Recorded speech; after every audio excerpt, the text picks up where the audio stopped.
once again to our show that is called Real Shame. It's a show where we watch movies from our movie list of shame or movie blind spots. Basically movies we should have seen, but we're doing that now.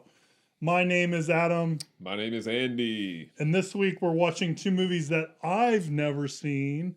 And why don't we get into that? What is the movie we are reviewing today, Andy?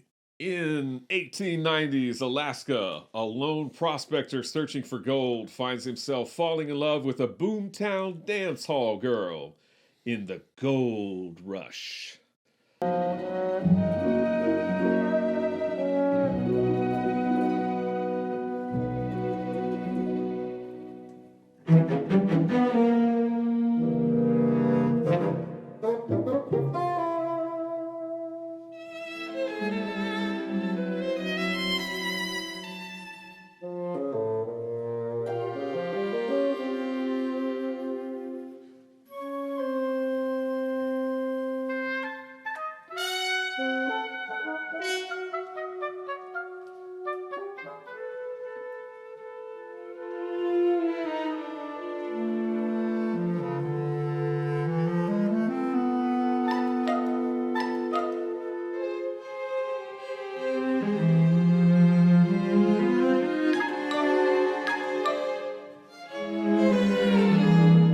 So the Gold Rush was released in 1925, June of 1925. It was directed, it was written, it was produced, it was edited, and it stars one Charlie Chaplin. You've probably heard of him.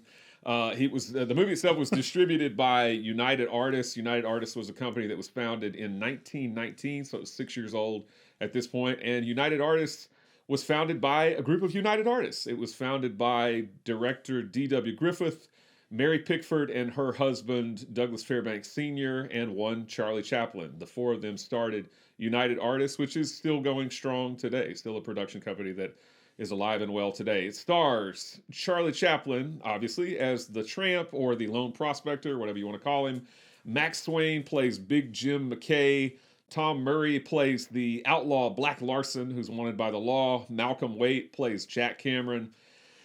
And Georgia Hale plays the girl, but originally Georgia Hale was not going to play the girl. It was originally supposed to be a woman named Lita Gray. Lita Gray was a teenager. She was 15 years old. Oh. She had known Chaplin since supposedly they met when she was 8.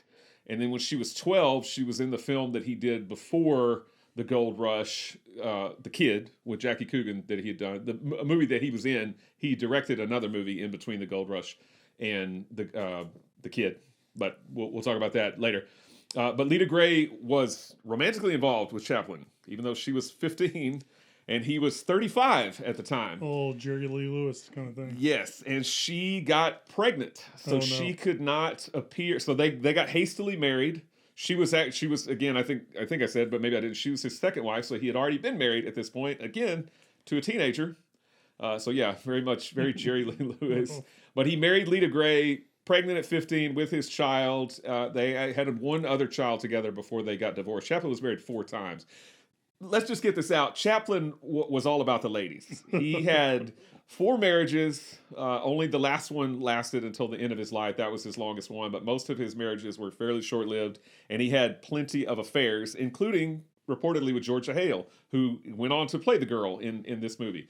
But so Georgia Hale was about 25 years old, so she actually fits the age of the dance hall girl, as opposed to Lita Gray, who would have been 15 years old playing a dance hall girl. Georgia was originally going to play the lead girl in The Circus, which is the movie that Charlie Chaplin did after the Gold Rush, but that didn't happen. And she briefly replaced the lead girl in City Lights, which is 2 films down the road from the Gold Rush, when the original star, Virginia Sherrill, was fired just for a short period of time, but then Virginia Sherrill came back. So Georgia Hale never really made the transition into talkies. She basically was a silent film star only. Actually, most of the people that appeared in this movie, besides Charlie Chaplin, didn't really make any kind of big splash once the talkies came around, which would be just 2 years after the Gold Rush. In fact, Max Swain, who plays Big Jim McKay, and Tom Murray, who played Black Larson, both died a decade after this film in 1935, and they died within 2 days of each other. It's kind of weird. So The Gold Rush was originally going to be filmed on location. He actually wanted to film where there was snow. They didn't go to Alaska or the Yukon Territory or anything like that to film, but he went to Truckee, California to film because they had snow there, but the shooting just proved too problematic. So he shot very little there. Actually, the opening shot with all the guys that are going down the trail, going up to find gold, was shot on location, but everything else was shot in a sound studio. That's a crazy shot too. It is a crazy shot. I mean, just think of like how many extras there were. Yeah, logistically, and Chaplin was a very meticulous guy. So as opposed to somebody like Clint Eastwood, who does like one take, he's like the David Fincher. Absolutely, Chaplin shot take after take after take. He shot a lot of film compared to what you actually see on screen. But reportedly, that shot with all the people going up the trail only took one take. Interesting. So yeah. But Chaplin, before he was in feature films, he had worked for Keystone Studios with Max Sennett. He worked at SNA. He worked at Mutual. He had a deal with, of course, I didn't write it down. It's like First National, I think, something like that. He had like an 8-picture deal with them. But The Kid was the first film that he made. Not the first film that he directed, because he got his start directing when he was still with Keystone Studios. But The Kid was the first movie that he did that was longer than 2 reels, with Jackie Coogan. Then, like I said, he directed A Woman of Paris. He only appears, he pulls a Hitchcock in that film. He's just basically, he just walks across the screen pretty much. And then his second film that he directed that was longer than 2 reels that he was in was The Gold Rush, which is the film that we are going to be talking about today. This is a film that I think I've only seen one time before. I've seen other Chaplin films numerous times, but I think this one I've only seen one time. And it was a long time ago. Long time ago. So I really didn't remember a whole lot. Obviously, I remember the little dancing with the rolls because everybody knows that scene. But other than that, I didn't really remember what happened. In fact, I was under the impression that it all basically took place in and around the cabin. But they end up going to this little boom town, and that's where he meets the dancehall girl and everything else. But before we get into a cabin. Yeah, and then they go back to the cabin. Before we get further into the plot or whatever else, this is a movie that you've never seen. Never seen. It's obviously the reason why we're doing it. So, what did you know about the Gold Rush, if anything? Well, first of all, is this the first Chaplin movie that you've seen? Unless you're counting Robert Downey Jr.'s movie Chaplin. I'm not. Then yes. I think it is, actually. Okay. I'm pretty sure it's the first Chaplin movie I've seen. Okay. Because we've seen some Marx Brothers stuff, right? Yes, not for the show. We did Buster Keaton, the General. I think that's the only other. We saw Duck Soup together. We did, yeah. We went to the Draft House and saw Duck Soup, I believe. Yep. So yeah, this is my first Chaplin movie. Yeah. So I didn't know much going into it, so I was open book and all that kind of stuff. Okay. Well, I think it's interesting what you said about Chaplin and his being a meticulous director, because there's some things that happen in this movie that is just, it's like awe-inspiring that they were able to do this like in 1925, right? Like, yeah. Like, I mean, even when when they're in the cabin the first time and like the wind blows, the cabin shifts. And it's like, what does it take for them to do something like that in 1925, right? Like, you know, the amount of work. And then, like we talked about, the opening shot that is so big, and it's like, how many extras are there? Because even though they're like kind of broken into 2 segments, it's still got to be a lot of... Yeah, it's like a mile of people that are starting from way back at the back of the screen all the way up to the front and going up this trail, up this mountain. Yeah. And then there's whenever the avalanche happens and it breaks, like the ground breaks, you're like, what? How did they do that? The special effects, Special effects is really awesome. Yeah. So that's really cool and really interesting to see.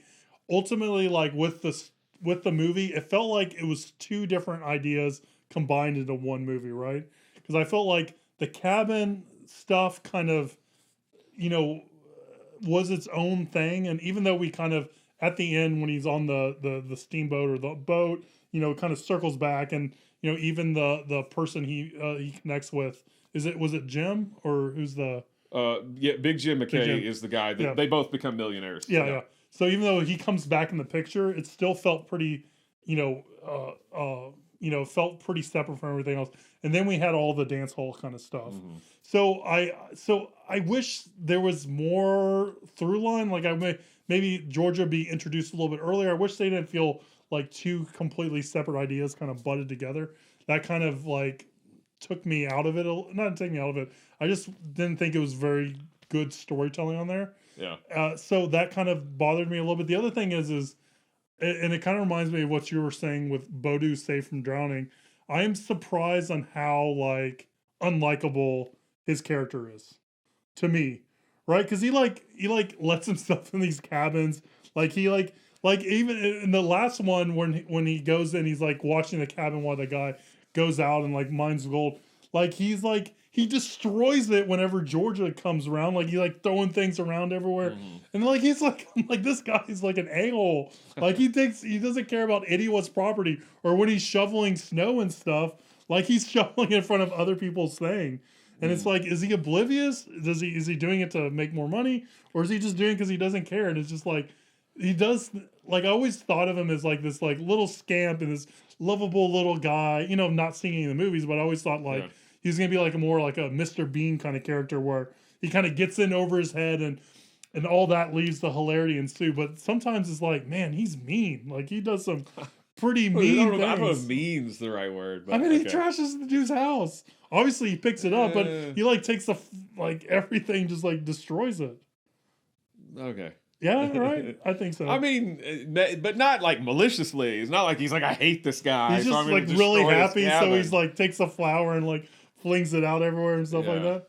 So that's kind of that kind of left me a little bit because I was like, man, like I would have liked it better if he was more like more likable. Wasn't doing kind of mean. Sometimes it felt mean spirited to me, and maybe it doesn't to you, but sometimes it felt a little bit mean spirited. So I wish there was more cohesiveness between the two kind of big set pieces, and I wish he was a little less mean spirited, at least in my eyes. But overall, I thought it was really good and really funny, and the effects really are what stood out to me a lot. Yeah, like how like they were able to do this stuff, almost 100 years ago. Yeah. Yeah, it's crazy that we're getting close to almost 100 years ago. Yeah, it's crazy. That I didn't even think about that, but yeah. So, so you said you saw this once a long, long time ago. Yeah. Would you remember about going into this movie? Obviously, you thought it took place just in the cabin. Yeah. And what'd you think about it this time around? Yeah, so this is the kind of movie, and I think it's kind of similar deal when we watched The General. The General I probably watched close to when I watched this film because a lot of these movies, like with Charlie Chaplin and with Buster Keaton, I watched them when I was first starting to get into film. So I was trying to gobble up everything I could. Yeah. And I think that I did a disservice by doing that because I was eager to learn, why these films are classics and to watch them. But I feel like you're watching all these movies so close together, you're not giving them any kind of time to digest or to breathe or anything like that. So, and also you just don't, have a lot of life experience, right? Oh. Okay. Need some water. He's choked up. No. Yes, I'm choked up. No. But you don't have like the life experience. You don't have all this kind of stuff. So, I just feel like I watched The Gold Rush and I probably thought, oh, it's mildly funny, but I didn't really love it. I didn't hate it, but I was just like, yeah, I've seen The Gold Rush. Now I can check that box. And I kind of felt the same way the first time that I watched The General. I felt like, well, I could check that box and we're done. But upon rewatching The General and upon rewatching this movie, I'm so much more impressed because, I feel like I'm older. I probably understand things more. I had more life experience and whatnot. And like you, I'm paying more attention to the special effects. And I was really wowed by some of the things that they do in this movie. The guy, Black Larson, he falls off the cliff when the avalanche comes. The cabin spinning around because you can tell it's a model, but it still looks cool, right? A little miniature. I think it looks awesome. Yeah, it does. When it's like teetering on the side of the cliff, and they're trying to climb up each other to get out. All the little gags, I think, just are really, really funny. I find your take interesting because you're kind of echoing something. I'm jumping ahead a little bit, but when we talk about what we've been watching, I watched a documentary on Chaplin last night.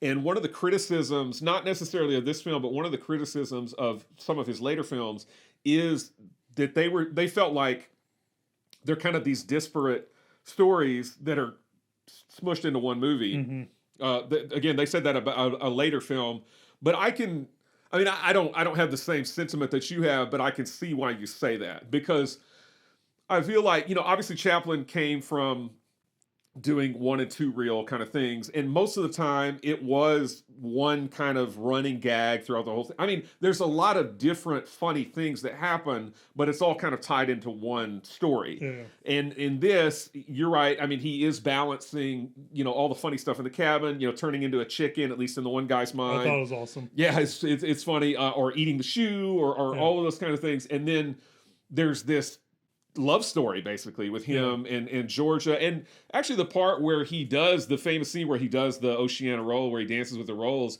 is sad because it's a dream that he's having because they stood him up. The girls are supposed to come eat with him on New Year's Eve. None of them show up because they were basically being mean and playing a prank on him anyway. Like, well, they are, and really then that one him. Lady's like boyfriend comes to town or whatever. Yeah, Jack Cameron. He's so they're mean. I mean, if anybody's mean spirited in the movie, I think they are. Yeah. But the other thing too is like he never covers it, but before he falls asleep, he puts the food in the oven. Mm-hmm. And he passes out. I'm like, is that gonna catch on fire? Like, you know what I mean? Yeah, I didn't think about that. But yeah, the part where he like kind of dreams about them being there is sad. Yeah. Because you feel bad for this guy, right? And then he wakes up and everybody's singing Auld Lang Syne over at the dance hall, and he just is like by his cabin hearing them, sing. I mean, it all turns out all right in the end because he becomes a millionaire. And then he winds up with her. Yeah, she wants to date him because he's rich. Yeah, that to me does not really ring true because all of a sudden she's on the ship and she's like, "Hey, I like you now." Yeah. So actually, when I talk about the re-edited version that he did in 1942, that changes a little bit. But yeah, I mean, I'm wowed by the special effects. I think the film is just flat out really funny, just like I felt about The General. I laugh a lot when I watch this movie, and I think this is not my favorite Chaplin film. My favorite Chaplin film is City Lights, which I've seen numerous times. And I feel like City Lights is perfect. Like that to me, that movie has everything. Nothing seems out of place. And that was filmed before or after this movie? That's after. That's 2 movies down the road. Okay. He did The Circus after this, and then he did City Lights in 1931. Which one? When did he do The Dictator? Was that towards the end? 1940. Okay. Yeah, that was. So Great Dictator. It's interesting. Gold Rush obviously is silent. Talkies came around in 1927 with The Jazz Singer and some other movies after that. He resisted doing sound films. Well, not sound, because he does have sound in Modern Times, even in City Lights.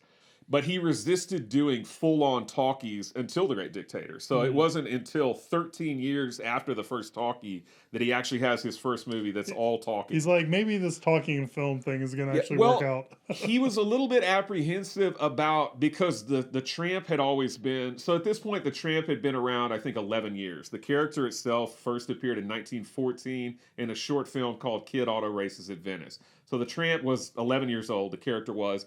And Chaplin at this point was already super rich, and he was a massive, massive star when this movie was released.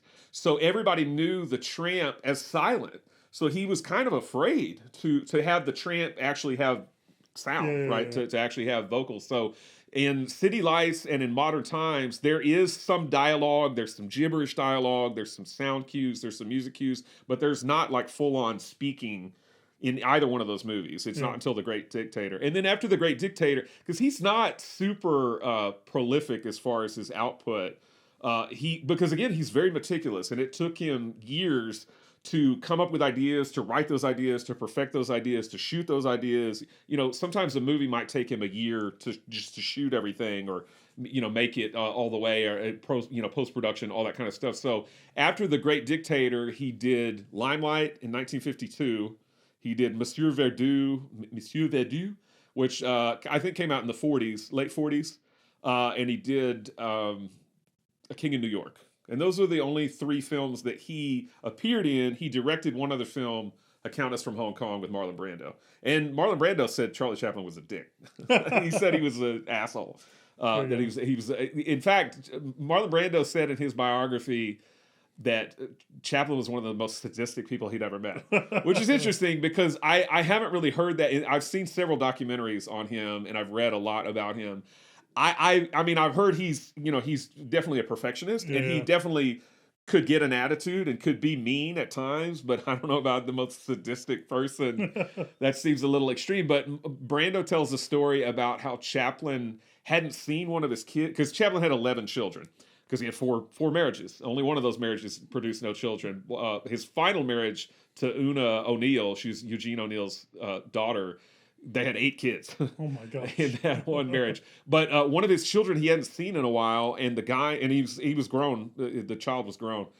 He showed up at Chaplin's door, and Chaplin opened the door and punched him in the nose, and then closed the door, according to Brando. So I don't know, but anyways, I found that to be an interesting story. Interesting. But yeah, so this movie I think is it's really funny. I think it's got a nice.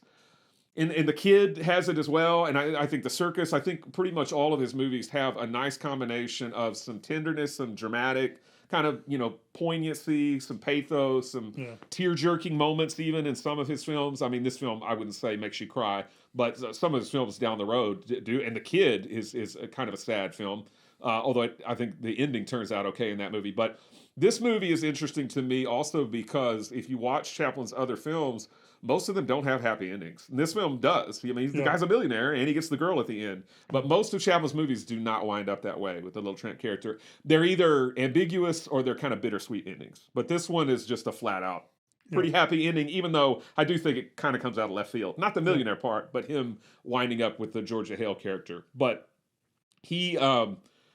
So this version came out in 1925. In 1942, he pulled a George Lucas...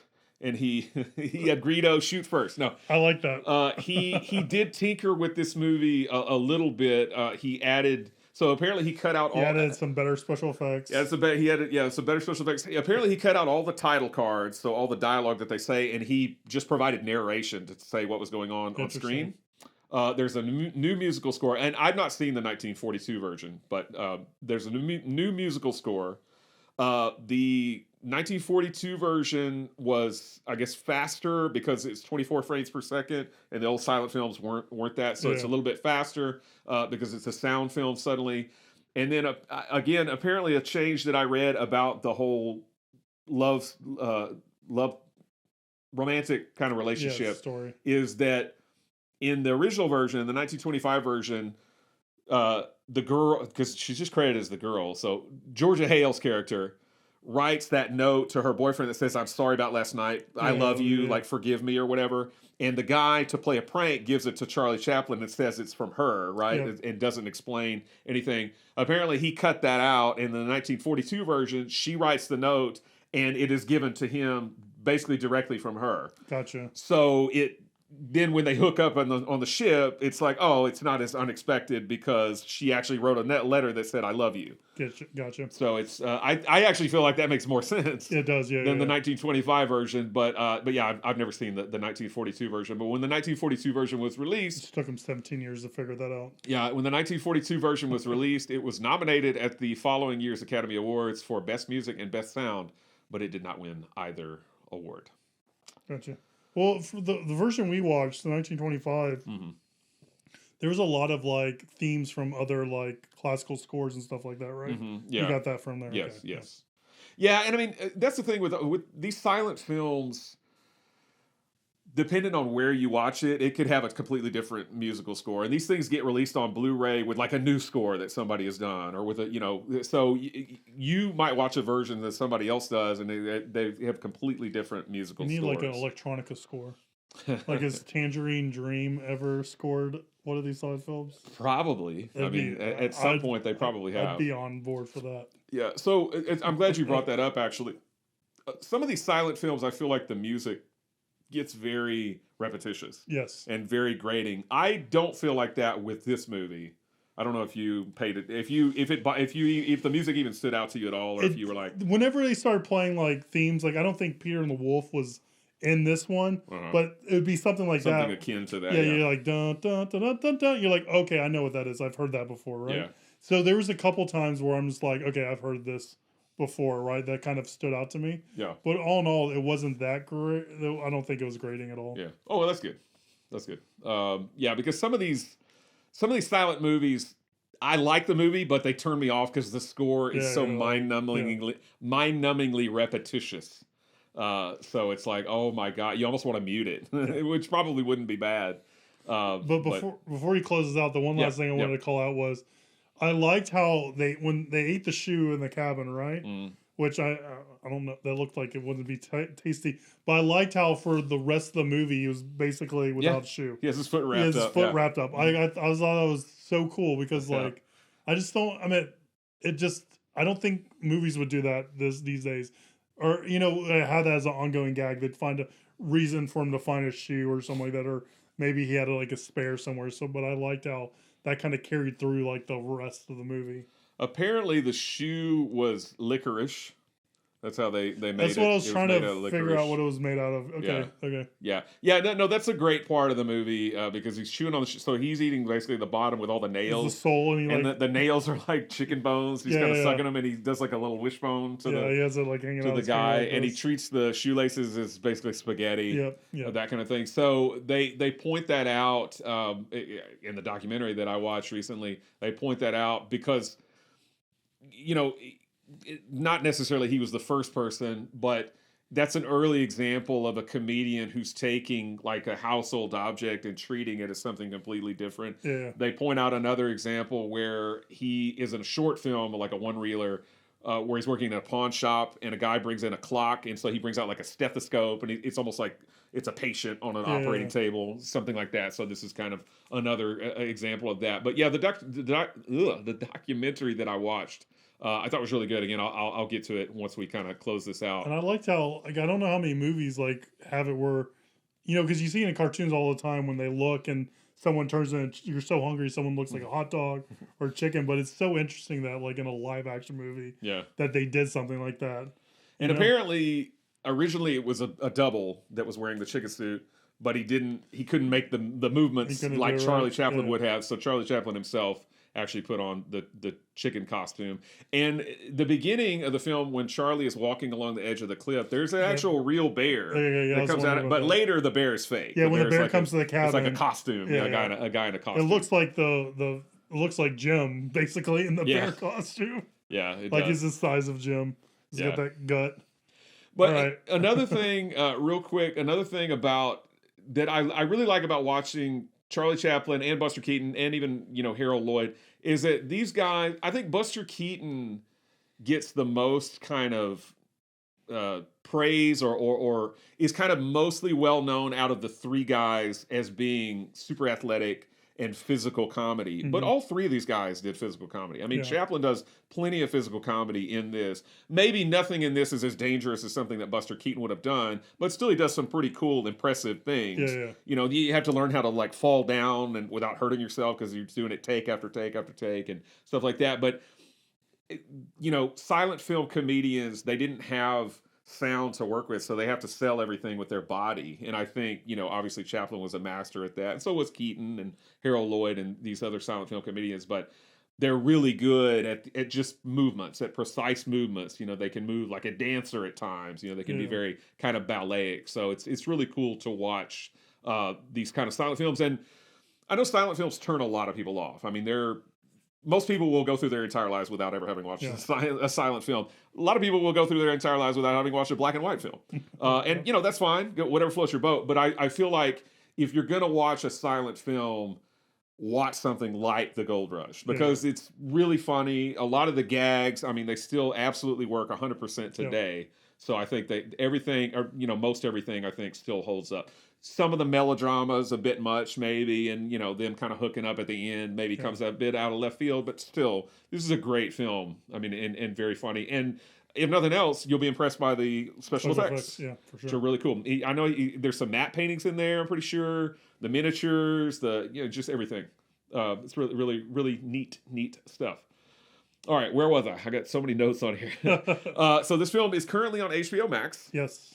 Both the 1925 and the 1942 version are both on there, so you could watch either one or both, whatever you want. And I noticed on HBO Max, at least right now, there's a lot of the Chaplin short films as well, the one-reeler and the two-reelers. I watched actually a few of them after I watched The Gold Rush. And, not all of them are amazingly entertaining, but for the most part, they're pretty good. They're pretty funny, the ones that I watched anyway. This movie was preserved in the National Film Registry as of 1992.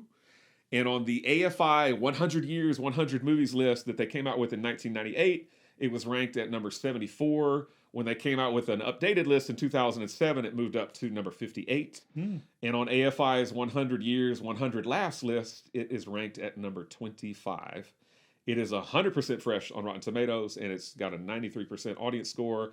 No Siskel or Ebert reviews, but I'm sure they were favorable on this movie. But Leonard Maltin gives it 4 out of 4 stars. All right. Yep.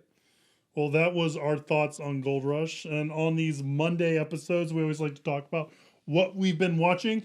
I think you've laid some groundwork for what you've been watching. So why don't you go ahead and jump into that? Yeah, so actually last night I watched a documentary that I had never seen before. It was written and it was directed by Richard Schickel, who was the longtime film critic for Time magazine.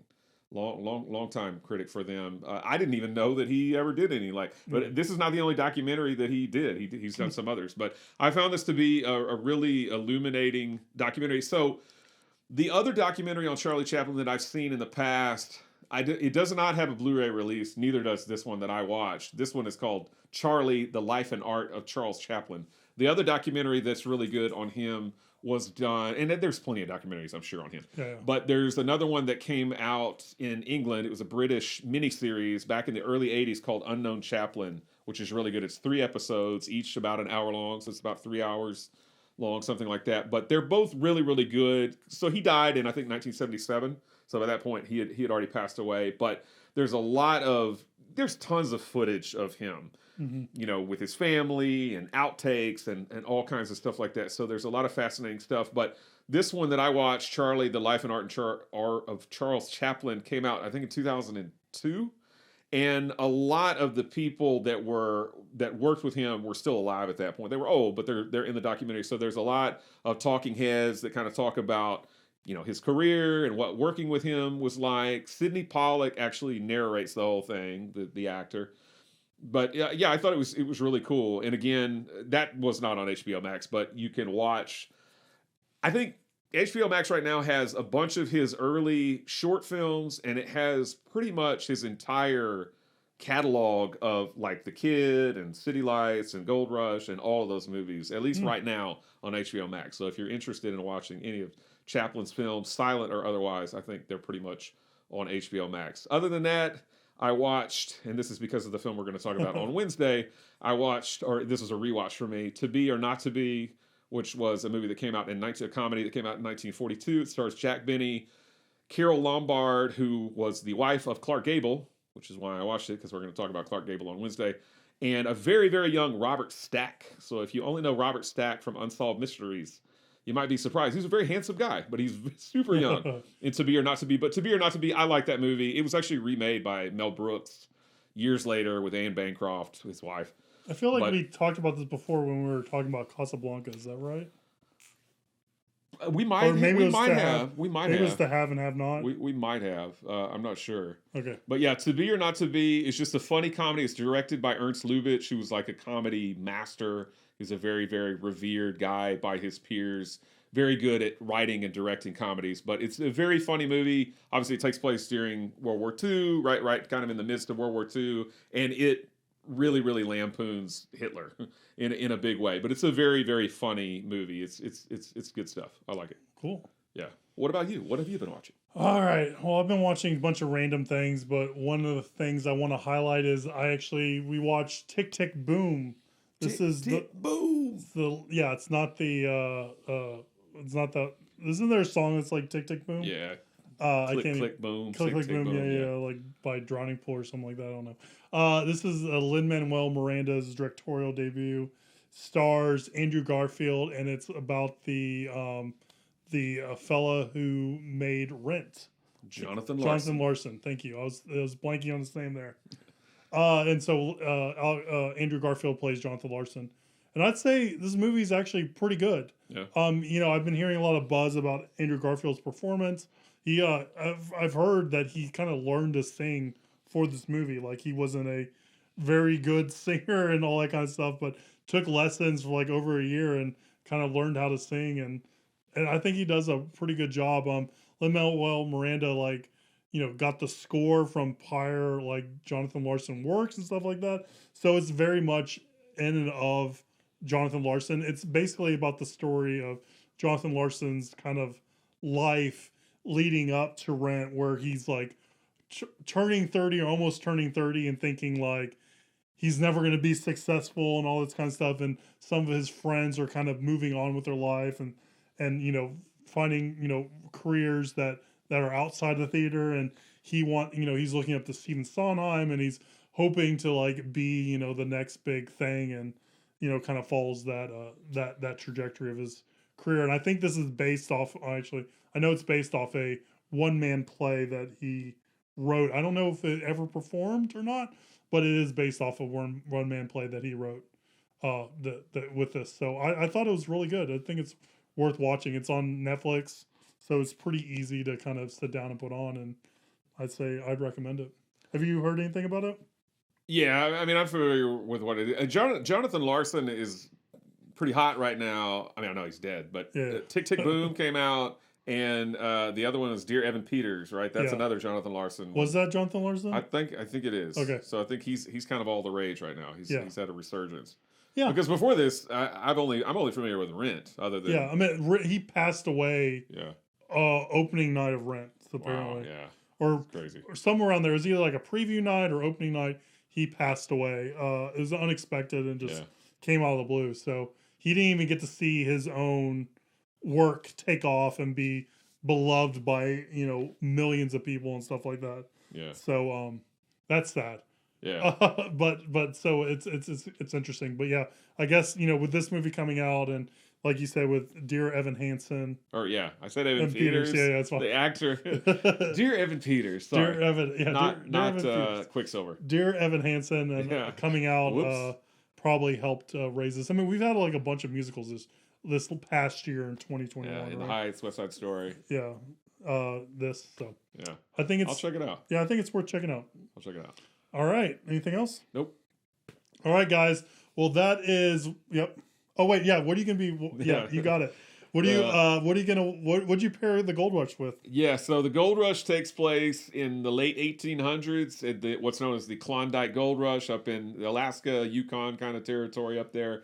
So I paired it with another movie that takes place around the Klondike Gold Rush. Once again, this one takes place, I believe, actually in the year 1900. I think the Gold Rush had ended, but there were still people up there. This is adapted from the Jack London short novel, The Call of the Wild, which I'm sure you're familiar with. There's a movie version recently with Harrison Ford and a CGI dog. But this one is from a decade after the Gold Rush. It was made in 1935, and it stars Clark Gable and Loretta Young. The Call of the Wild, next time. All right. Stay tuned for that on Wednesday, guys. That is everything about the Gold Rush. Let us know what your favorite Charlie Chaplin movie is. Leave a comment down below. Is it City Lights? Is it the Gold Rush? Is it something else he did? Maybe it's one of his shorts. Just let us know. Leave a comment if you're watching us on YouTube, or shoot us an email. Our email address is realshame@gmail.com. We also answer viewer questions that are sent to us at that email address. So shoot us your viewers' questions so we can answer those on air. We really would appreciate that. And please like, subscribe, share the episode, do all that social media stuff. It really does help spread the word, and we really do appreciate that. And stay tuned on Wednesday when we find out if we're going to get the Call of the Wild or not. We'll see you soon, guys. Bye.